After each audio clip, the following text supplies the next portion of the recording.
Welcome back. Recently, 16 Henrico Middle School students were arrested for allegedly distributing and possessing the prescription drug Adderall. Since then, drug abuse among teenagers has been a hot topic. Tonight, in an 8 News investigation, Nate Eaton exposes how serious the problem really is.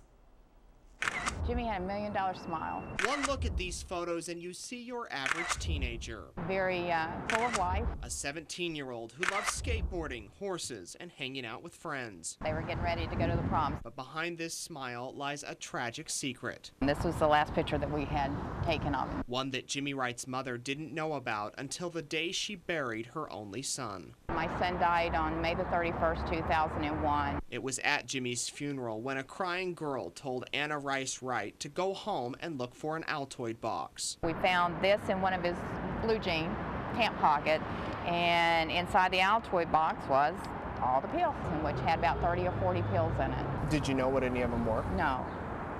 Among the mix, sleeping pills, antidepressants, even medication for horses, all of them obtained through pill swapping. It's a huge problem and a growing problem. In addition to pill swapping, one other trend that is growing here in Richmond is something called farm parties.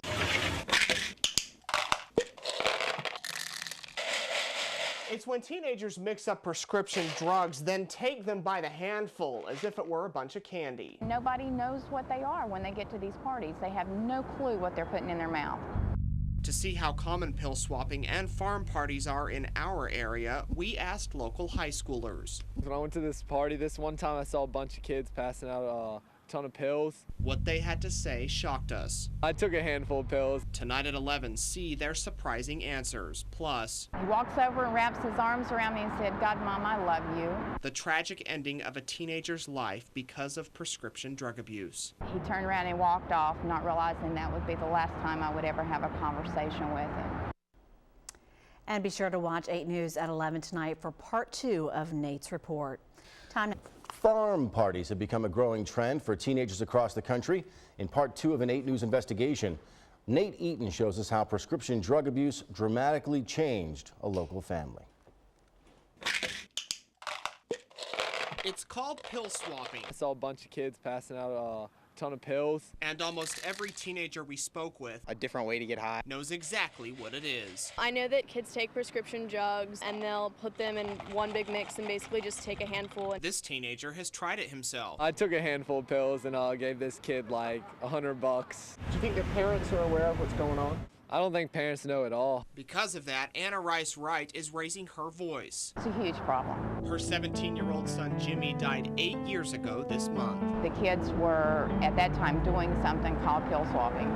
And that's where he actually got access to the pills that he had when he passed away. Anna will never forget the night Jimmy died. They just finished watching TV and he was about to go to his room. He walks over and wraps his arms around me and said, "God, Mom, I love you."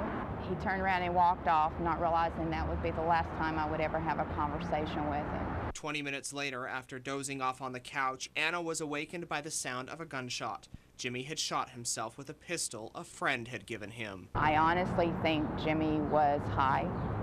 I think that he didn't realize what he had taken that night. Days later, at his funeral, Anna learned Jimmy had a prescription drug problem when one of his friends told her to go home and find an Altoid box. In that box was 40 pills. Jimmy died that night with a loaded gun.